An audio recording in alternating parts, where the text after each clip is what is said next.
Hey everyone, welcome back to my channel. If you want to know how to recreate this eyeshadow look, keep on watching. First, I'm going in with my Plouise Base. This is in the number 2, and I'm putting this all over my eyelid. I'm then going to go in with my Juno & Co. sponge, and I'm going to blend this out all over my eye. Next, I'm going in with my Total Temptation Maybelline brow pencil. This is in the shade medium brown, and I'm going to go in and reshape my brows and fill in any sparse areas. When I get to the front of my brow, I flick upwards to create a softer, more blurred out effect.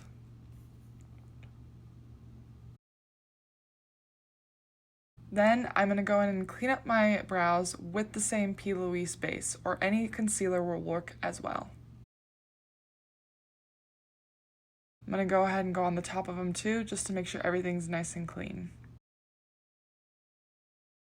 I'm then taking the Huda Beauty powder in the shade Pound Cake, and I'm going to lightly dust that all over my eyelid to give a good base for the eyeshadows.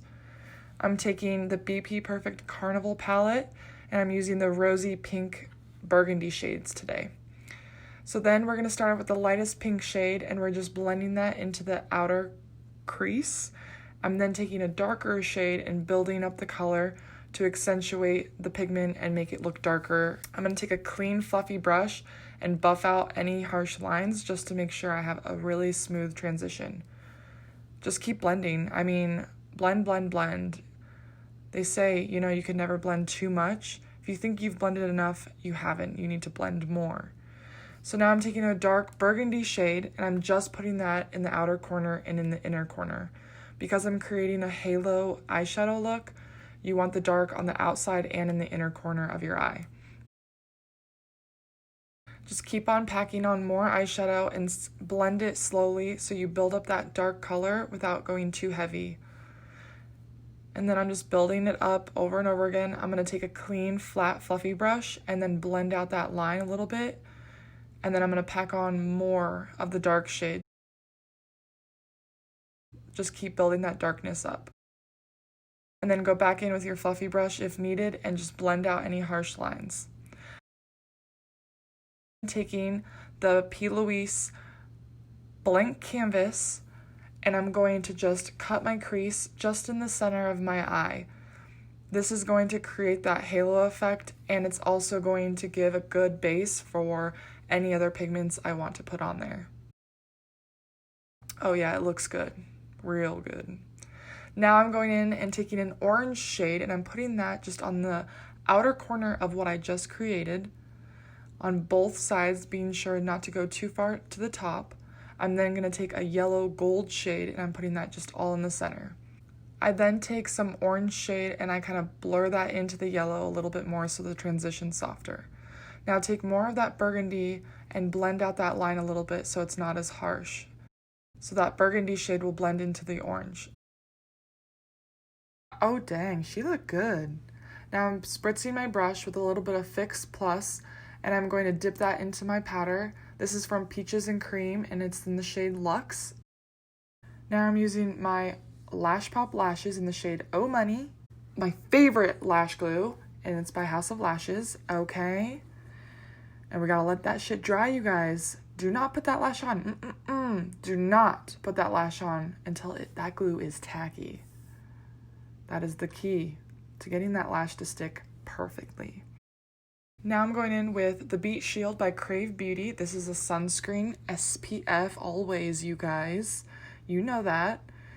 Then I'm taking the Supergoop Unseen Sunscreen because, hello, you can never have too much sunscreen. And this also acts as a primer, which I love before makeup application. I'm then taking my Nars Longwear Radiant Foundation, which is my holy grail foundation, you guys. It is such good coverage. And I'm patting that all over my face with the Juno & Co. sponge.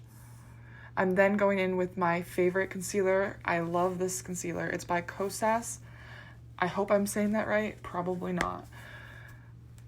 And then I'm taking my sponge again, and I'm going to just blend that in with very light patting motions, making sure to really get in the inner corner of your eye and cover all of those sad bags and dark circles. And blend, blend, blend to your heart desires. Now I'm going back in with the Huda Beauty powder, and I'm going to pat my sponge into that powder.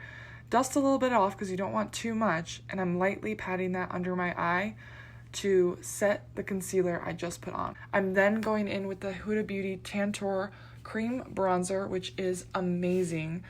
And this is in the shade Fair, and I'm just going to be patting that around where I want to be bronzed up and add some life and color back into my pale ass skin. I'm then going to connect my eyeshadow on the bottom, which is key. Don't ever forget your under eye. It's so important to connect the eyeshadow from the top. That way everything blends perfectly. So I'm taking the same exact shades I used on the top, and I'm just going to build that up on the bottom. That way everything is soft and blended. I'm using the L'Oreal Voluminous Mascara, which is bomb. If you've never tried it, get on it. And now I'm just putting a little bit of that orange shade on the center of the underneath of my eye, just so that everything comes together. Now I'm using my blush from Persona in the shade Georgia, and I am just going to pat that and swirl it in motions around my cheeks. I am then going to take the Hoola bronzer and go over top of the cream bronzer just to add a little bit more glowy, bronzy look, and this also helps the cream bronzer stay a little bit better. Then I'm just going to go in and contour my nose a little bit. I do this very lightly, nothing crazy, but just to give some bronziness to the nose. There we go. I'm taking my all-time favorite setting spray, you guys. This is the Anastasia Dewy Set. It is freaking gorgeous. Gives you the perfect glow, but not oily look. And fan that shit. You go, girl. You go. Now I'm taking the Persona highlighter in the shade Zuma, and I'm going to just swirl that on those cheekbones. Ooh. And look at that. Oh, dang. Look at, I'm even shocked in the video of how good. This is my first time using it, actually, you guys. And it is stunning. I'm obsessed. So just to lock everything in one more time, I'm using the Milani Make It Last setting spray. I started using this lip pencil by Honest Beauty, and I realized it was way too pink and did not go with the makeup look. So I wiped that shit off. I took the Laura Mercier lipstick in the shade Devotion. I put that on way better. I topped it with the Tower 28 gloss, and this is in the shade Magic. It is so gorgeous, you guys. And I mean, now just fluff up your hair a little bit, look like a supermodel, do a couple poses, look at the camera, look down at the camera, and then look back up at the camera, and you're done. And make a silly face, you guys. I hope you enjoyed this tutorial. Bye!